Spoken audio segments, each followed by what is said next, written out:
The delay on the release of details, including the venue for the summit, prompted some to fear the plans had stalled. Helping to alleviate that growing concern and signaling the two sides are back on track again is the return of detainees by the regime. Lee Ji-won help us dissect how this gesture could impact the upcoming Washington-Pyongyang meeting. On top of having fine-tuned the details for the historic first meeting between leaders of North Korea and the United States, the release of 3 American detainees made U.S. Secretary of State Mike Pompeo's visit to Pyongyang all the more satisfactory for Washington.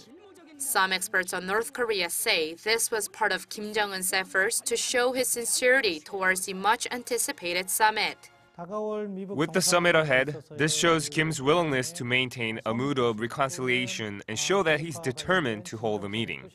And we can say that could translate into his sincerity in denuclearizing. Though the experts said the release of the detainees would not have been used as a card to negotiate the lifting of economic sanctions or levels of denuclearization, as it is not that much of a bargaining chip, he said he does think the North could expect something in return. There could have been some kind of exchange between the release of detainees and the possibility of the U.S. raising human rights issues in North Korea.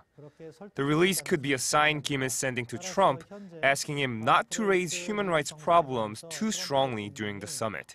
But others have contrasting views. But the fact itself that detainees had hardship inside North Korea, I think would make President Trump to raise the issue of human rights to deal with all these kinds of situations. Congressmen, a lot of people are talking about this.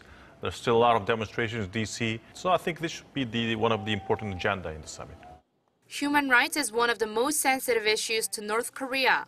It has shown strong rhetoric and hostility whenever it has been rebuked on the matter. Just last week, North Korea's state newspaper 노동신문 published a commentary criticizing the U.S. as the greatest offender of human rights issues. This comes as the U.S. publication Country Reports on Human Rights Practices for 2017 labeled North Korea and a number of countries, including China and Russia, as morally reprehensible. But despite such reactions from the North, the U.S. has continued to press the issue, with the U.S. State Department issuing a scathing condemnation of Pyongyang's human rights violations last week.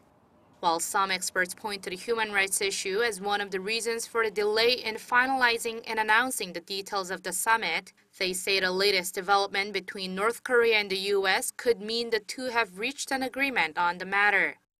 Lee Ji-won, Arirang News.